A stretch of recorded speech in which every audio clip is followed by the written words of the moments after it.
For this final segment, I wanted to take 5 Hornets players on the roster, and what we're gonna do with this exercise is put a percentage on the likelihood that they will be in a Charlotte Hornets uniform by the 2025 season opener.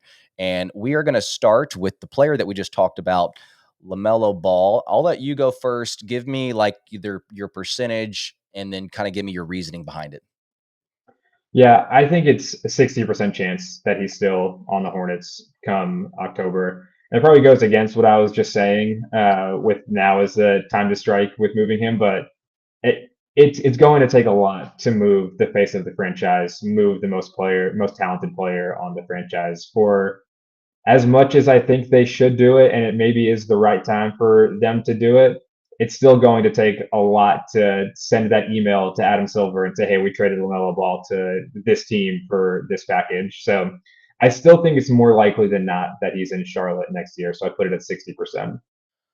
Yeah, so I have it at 45%, and so I Okay. didn't really wanna go 50-50 because I thought that'd be a cop-out answer. I Mhm. do think it is a toss-up. Your point is well made, but when I sit down and think about the potential pathways for this organization to make meaningful moves, also to your point about the certain culture and DNA that they're looking for, to me, like if they're trying to make some waves, it does involve moving off ball and kind of restructuring this roster in that way, using players, picks, the upcoming draft to kind of reset and move forward. If you didn't trade ball, there's not going to be much movement. I mean, obviously, you got other players that you could trade, but I think the likelihood that the Hornets make the playoffs next season, even with ball, is very slim. Now, that's not the only reason I would trade LaMelo, but I don't want to get to a point to where we, as fans, as people that are covering the Hornets, are wondering or wishing what this team would look like healthy, or more specifically, like a healthy LaMelo Ball.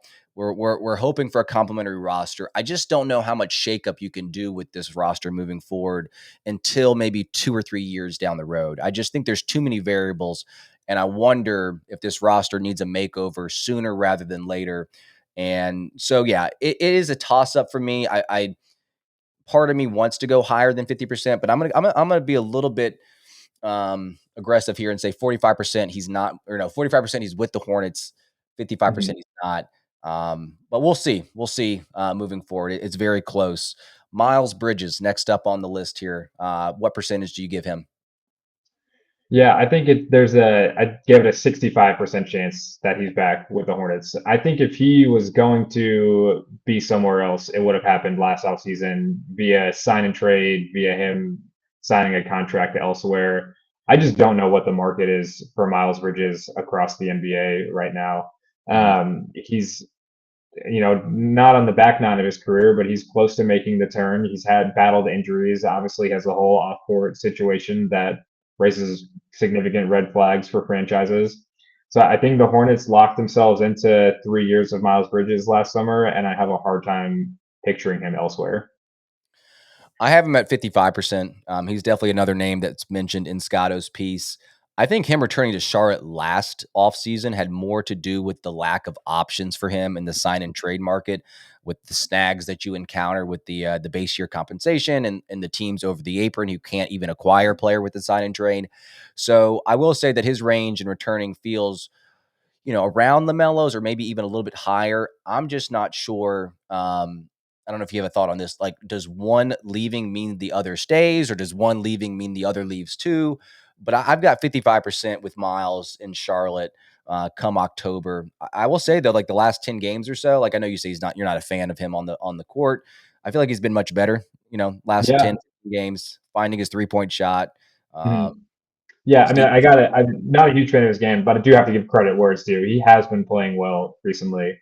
We talk about LaMelo not being able to produce when the talent isn't great around him. That hasn't really ever been a problem for Miles in his career. He does show up every night and plays to a level that you expect, if not a little bit higher, while also being a bit of a leader on the court. He's always the first one to call out a missed rotation on defense or to call out a player on the court for allowing an offensive rebound by the other team. So not a huge fan of his game, but you're right. I do have to give credit that he has played pretty well in the last couple of weeks when everything else is kind of crumbling around him. Yeah, that's a good point. I mean, some players crumble too when the team crumbles, but he's been a fairly steadfast player over the career, over his career, obviously outside of the the suspension that he had. But his defense has been better too. I've noticed he's gotten his hands a lot in passing lanes, making a ton of like help side and chase down blocks. But I think a lot of people that are wanting roster changes look to him because of the off court stuff, and the opportunity for a change of scenery would be a perfect opportunity this offseason. He's also on a declining contract, so that's like an additional enticing part of maybe making a trade for Miles. I don't know how much that matters, but it's something little.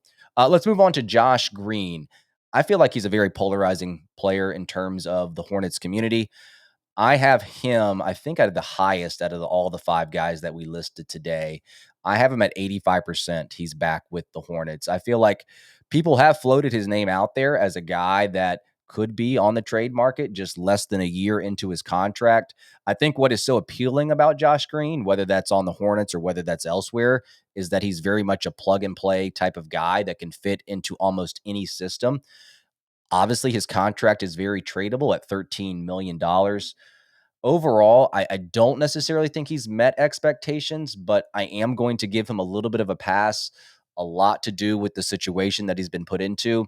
I think he's a player that would thrive when he's got better talent around him. I feel like that's probably said for a lot of players, but him specifically, just the things that he does on the court, he needs better talent around him, and he just kind of fills in the gaps. Very good corner three-point shooter. He can do a lot of the little things that maybe you don't want your star player doing, like diving after loose balls and getting those 50-50 balls. I think Charlotte hangs on to him. And like I said, I'd put that number at 85%. He's back in Charlotte by October. I also think he embodies what Peterson wants out of his players, and I think that's why they obviously acquired him last season. Yeah, I have him at 70% for all of the exact same reasons that you said. I think he's the kind of guy that when the Hornets get, if the Hornets ever get good, when is not the correct word to use when talking about the Hornets ever becoming a successful franchise. If the Hornets ever get good, it is easy to imagine Josh Green being a part of it, whether that is in the Cody Martin seventh man role or starting alongside some high level talent in Charlotte. Like you said, he does all the little things. He can guard the opposing team's best guard or smaller forwards. He actually a great through corner 3-point shooter. Connective piece. He moves the ball well on offense. The ball doesn't really stick in his hands unless it's late in the shot clock, and he has no choice but to create and get up a shot, which is not his game in the slightest. So, yeah, I mean, you said it really well. I think he is the kind of guy that it seems like Peterson and Lee want to acquire, want to build the base of this team around. Yeah, he definitely carries himself well on and off the court. Mm-hmm. All right, Josh Okogie. I did an episode about a week ago, or no, not a week ago, a week after the Hornets acquired Okogie, and was asked about a handful of players and if they should be kept or if they should be traded or whatever it may be. And I actually had Okogie pretty low on the list, but looking back on it, obviously he's not played in a bit, but I would probably move him up on the priority list in retaining him. I wouldn't put the number like extremely high. He is on a non-guaranteed contract, so it's really easy to cut ties with him if the Hornets are worried about roster spots or money. But in the same breath, he just cost 5% of the cap. So I don't feel like the money aspect is all that big of an issue. And like Josh Green, he's got all the intangibles. He's got the defense. But I think what stands out to me about Okogie, maybe more so than Josh Green, is that he's got much more of a physical style of play that seems to be a contrast to like Green's personality, which sometimes feels passive. So I feel like sometimes people look at Okogie and they feel like he's playing harder than Josh Green, which he may be, but I feel like it's just a physical nature in him. But I'll say 60% for Josh Okogie. But I could probably be swayed to move that number up.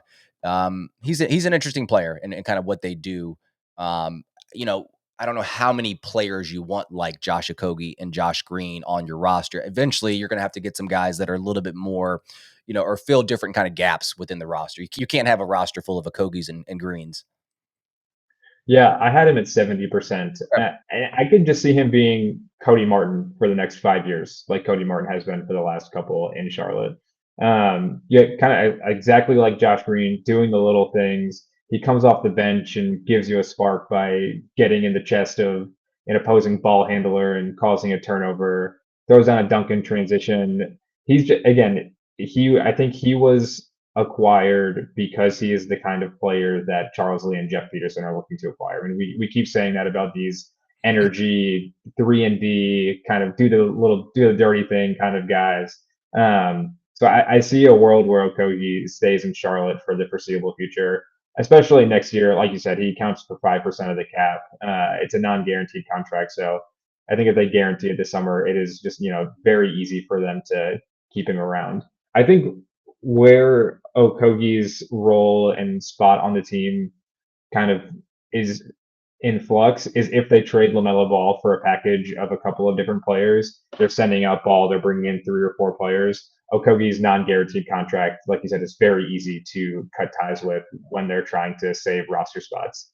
So Yeah, if a LaMelo Ball trade does happen and they are bringing in 2, 3, 4 young players for Ball, Okogie is probably the guy at risk of getting cut from the team because they have no financial stake in him for 25, 26.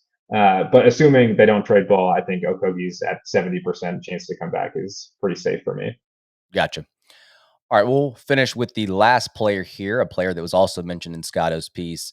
This is the lowest percentage that I have out of the 5 players that we've listed, but I'll let you start. I'll keep my kind of explanation brief. But Mark Williams, what's the percentage he's back with the Hornets? Because this is a very weird situation. Yeah, I have it at 35%. Oh, I mean, they tried to trade him a month ago. It's clear that if they are offered a package that they deem worthy, he is going to be moved pretty quickly. And I think there's merit behind it too. He is looked a step slow compared to the guy who came out of Duke his rookie year and flashed this like really high two-way potential, like a center that can guard 4 positions all the way out to the perimeter. He's just not that guy anymore, and he's struggled to protect the rim as much as he struggled to contain guards on the perimeter. And if defense is his calling card, then he's not the guy that the Hornets drafted a couple of years ago. And then he's not really much of a difference maker on offense at this point as well. I mean, he can throw down lobs, but he's not creating anything for himself anywhere on the court on offense. So I think it's going to be easy for the Hornets to just cut ties, roll with Yusuf Nurkic, Musa Diabate center rotation for next year, and kind of cut their losses on Mark Williams while they still can. yeah, I've got the percentage exactly at yours, 35%. Yeah. Maybe that's too high. I don't know. But I definitely think the Hornets will try to look what they can get from Mark Williams this offseason. I do think, obviously, the package that they're going to get compared to the one from LA is just not going to be the same. I do wonder what kind of discussions we'd be having right now about Mark Williams if that trade never occurred. He's had a solid season, but to your point, I feel like his mobility has just drastically decreased. Maybe drastic is a strong word, but yeah, the situation around Mark Williams in Charlotte, it just that's what makes this number to me like 35% he's back. And they're at a crossroads too because they've got to figure out what they want to do with them if they do keep Williams because he's extension eligible this offseason. And that's a decision that they're going to have to consider if he's staying here in Charlotte.